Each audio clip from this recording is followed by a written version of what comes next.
the glory forever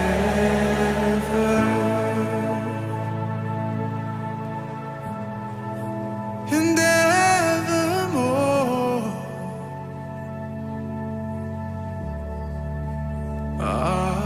Amen.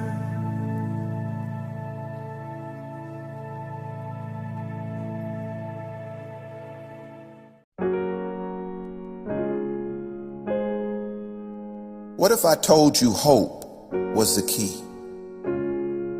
Would you believe me? Well, you should. Because hope is not only the key, it's the major key. See what I did there? Nah, but for real. Contrary to popular belief, hope isn't pretending your current struggle ain't real. It's actually a brave champion mindset and posture to take in the midst of it all. It's great. I love it. It actually is recording. Listening to it.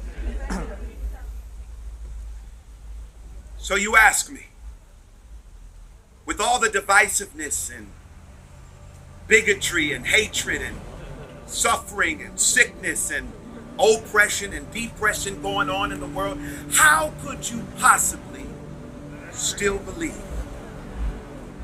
I'll say it like this: hope is not the denial of reality. Hope is a commitment to believe greater is on the other side of it. Beautiful people, hope ain't ever canceled. And I want you to know that he's got the whole world in his hands.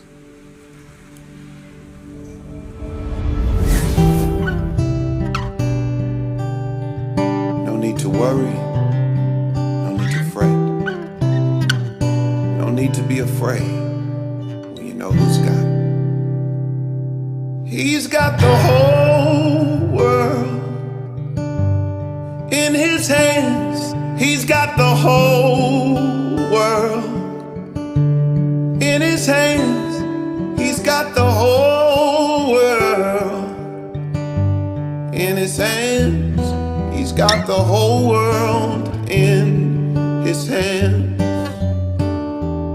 He's got the whole world in his hands. He's got the whole world. And it's all, yeah, it's all in his.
Glad to have you join us on the news. My name is Loveth Onyebuchi. On the headlines, Governor Francis Nwifuru charges political office holders to remain focused.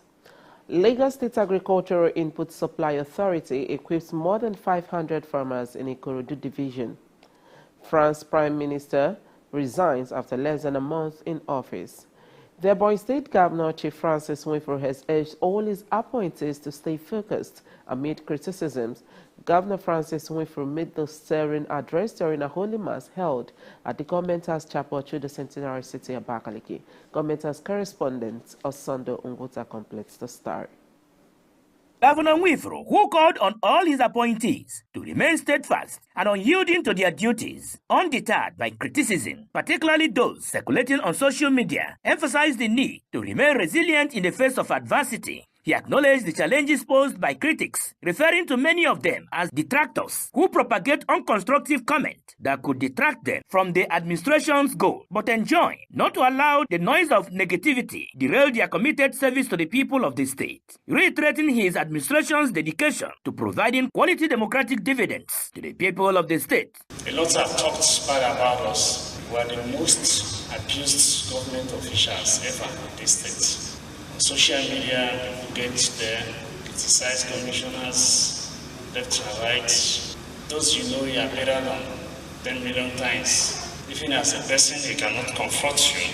Some of you, your grandchildren are the one criticizing you, but they are getting up to criticize you at this moment. My wish for you is to be patient and endure, because you are the one that volunteered to serve. And once you are serving, challenges must come. People must criticize you. Sometimes they teach you how to live a good life. Sometimes they criticize you uncontrollably. So, but I want you to be patient and be calm. The governor highlighted the cultural significance of the Igbo language, calling for its continued promotion and the use of indigenous dialects, especially in local interactions. This initiative aims to preserve the rich heritage of the Igbo people and foster a sense of unity. I want our chaplain to psychologically look at our disposition. Anytime you are in the church and you are using Igbo language, you see how many people will be responding. We don't know these languages that your people are introducing every day. And it's also part of our trouble in this side of the country. Nobody here is Hausa. If you have Hausa here, they are visitor. Nobody here is Yoruba. Who are we speaking English language to? And God that gave us this language. We listen to our prayer with this language. If you are speaking another person's language, God knows the people He gave that language. Philosophically, I'm not sure somebody who prays in English language that God answers his prayer. Personally, anytime I want to pray, I use my dialect, English language, to pray in my house. I don't even use Igbo language, because that is the dialect, that's the language God gave to me. So why should I be using Boro language? In a homily, Reverend Father Bartholomew Okwebo encouraged Christians to remain fervent in prayers and uphold their faith through good deeds, referencing the teachings of St. James, which emphasizes that faith must be complemented by positive actions. The Catholic cleric also touched on the powers of faith, reminding Christians of the biblical promise that even faith as small as mustard seed could move mountains, and commended Governor Francis Nwifuru for his unwavering faith in Christ and his diligent effort to meeting the needs of the people. His renewed commitment to facing challenges head-on, propelled by his faith and determination. Having worked as a priest in a rural village, and having come from a village and moving around, you will perceive one thing. He knows the needs of his people and he strives to attend to them. That striving is a mark of the goodwill, the good heart. That youthful push to make beautiful difference in the lives of the people is a mark of your heart. Those in the villages, they say, he knows our problems and he is solving them daily.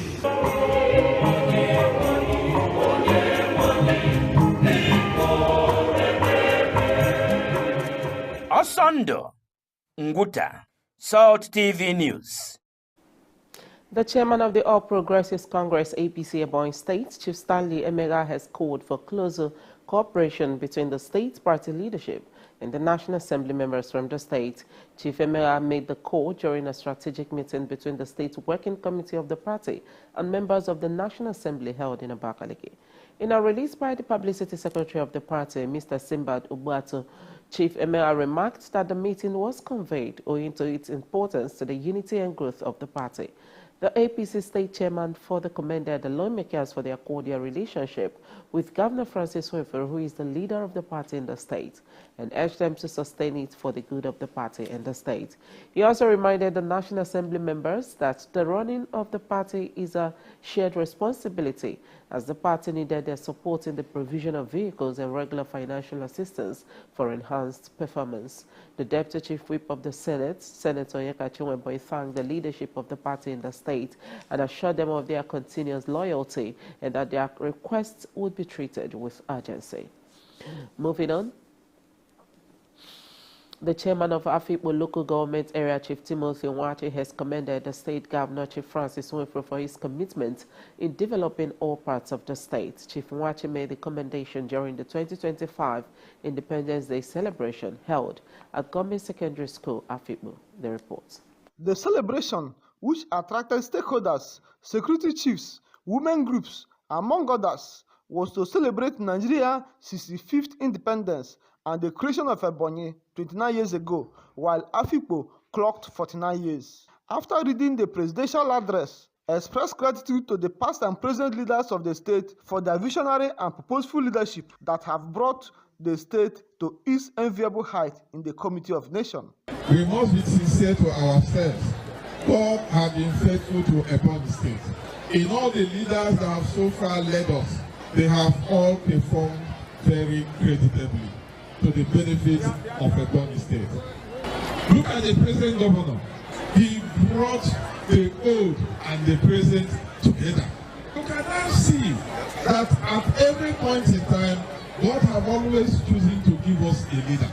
In other words, if there were some leftovers of what the first governor did, what the second governor did, what the third governor did, this governor is perfecting all of them. The chairman of the occasion, Pharmacist Anthony Eko, reminded the people of the enormous benefits associated with independence and called for more united Nigeria, Ebonyi, and Afikpo for greater dividends of democracy. As we reflect on the benefits of our independence, we are reminded of the sacrifices made by our forebears. They fought tirelessly for our freedom, and their legacy continues to inspire us. Our independence, state creation, local government existence have brought numerous benefits. Some stakeholders, including the Commissioner for Park and Market Development, Professor Ajuka Nwogo, the former Commissioner for Solid Minerals Development, Chief Francis Oji, and Chief Okpani Ndukwe, among others, expressed overwhelming joy over the success of the celebration and achievements recorded in the area and applauded the people for their peaceful coexistence. Today we are appreciating also His Excellency the Governor. When you look at this building where we are standing, it has come at a time when Builder Francis Winfrey is the governor. This edifice materialized. Today is the 49th year of the creation of Afikpo Local Government Area. But it is the time of Builder Francis Winfrey that we have a two-story edifice, the name of Secretariat. And we are appreciating him so much. For those of us living to witness yet another, Nigeria is 65 years and Ebonyi State at 2. We can see that given this period of time, so far, so good, Nigeria is moving forward. The celebration witnessed march past by different schools and award of prizes among other side attractions. Moving on to Lagos State, the Lagos State Agricultural Input Supply Authority has engaged over 500 farmers and fishermen in the Ikorodu division of the state, harping on food security. The one-day forum also focused on equipping the participants with innovative farming and fishing techniques tailored to their specific needs. Sunday statement explained that the capacity building session held at the Ikorodu local government secretariat marked a shift in the state's approach to agricultural support. The general manager of LISA, Olufolake Oluyemi, described the event as more than just a training, emphasizing its role as a direct engagement platform. We take a quick break, and when we come back, the news will continue.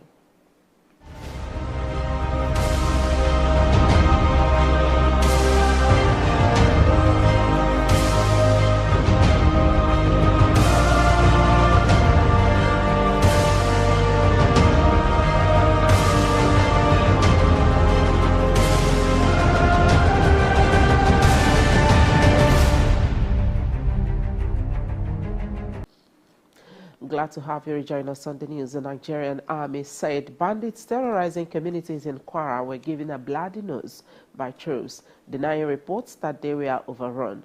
It said 148 Battalion that is conducting clearance operation across Kogi and Kwara State have continued to record significant successes against the criminals.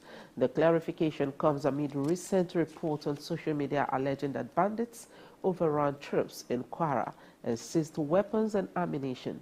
Spokesperson of 2 Division Nigerian Army Lieutenant Colonel Polycarp Okoye dismissed the reports in a statement on Monday, stating that the reverse was the case. And on the foreign scene, Malawian President Peter Mutharika has issued a warning against corruption in his inaugural speech after being sworn in on Saturday in Blantyre, the country's second-largest city. Mutharika warned that the time of corruption and looting is over following his victory in the September 16 presidential election. He said he was returning with a new vision and agenda and pledged to deliver the change Malawians had long desired.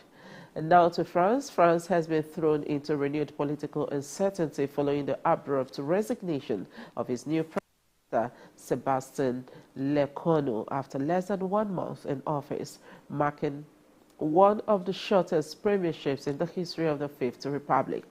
Lecornu, 39, tendered his resignation on Monday after a meeting with President Emmanuel Macron, who accepted it. Speaking briefly outside the Hotel de Matignon, the Prime Minister's official residence, when the conditions are not met. His sudden departure came just 2 weeks after assuming office and a day after unveiling his cabinet. The move makes him the shortest-serving head of government in modern French history. Now sports reports. World Football Governing Body FIFA has selected Chadian official Al-Hadi Mahamat as a referee for Nigeria's 2026 FIFA World Cup qualifying match against Lesotho next week. The matchday 9 encounter is scheduled for the new Peter Mokaba Stadium in Polokwane, South Africa, on Friday, October 10, 2025, and will kick off at 6 p.m. South African time, which is 5 p.m. Nigeria time. Alao, who was also in charge of Nigeria's 1-0 win over Rwanda in Iyo on September 6 during Match Day 7, will work with compatriots Bogola Issa as first assistant referee, Musa Hafiz as second assistant referee, and Abdul Karim Osman as fourth official. Still on sports report, Nigeria Flying Eagle has advanced to the round of 16 at the ongoing 24th FIFA Under-20 World Cup in Chile, following a hard-fought 1-1 draw against Colombia. At the Estadio Fiscado Tauca, the 7-time African champions delivered a spirited performance, with goalkeeper Ebenezer Harcourt making crucial saves in the 23rd and 26th minutes to keep the scores level during a tense opening period. Despite Colombia's early pressure, the Nigerians were the more enterprising side, with Tahir Magana, Barodo Ahe and Suleiman Sani constantly troubling the South American defense and striking the upright on several occasions. Nigeria's persistence paid off in the 86th minute when Captain Daniel Bamela calmly slaughtered home from Colombian defender handled Maigana's goal-bound efforts. Before we go on the news, let's bring you the recap of the major stories. The Ebonyi State Governor, Chief Francis Swiffer, has urged all his appointees to stay focused amid criticisms. The Lagos State Agricultural Input Supply Authority has engaged over 5 in the Ikorodu division of the state, harping on food security. And on the foreign scene, France has been thrown into renewed political uncertainty following the abrupt resignation of its new Prime Minister, Sébastien Lecornu, after less than 1 month in office, marking one of the shortest premierships in the history of the Fifth Republic. Many thanks. I'm Laveth Onyebuchi.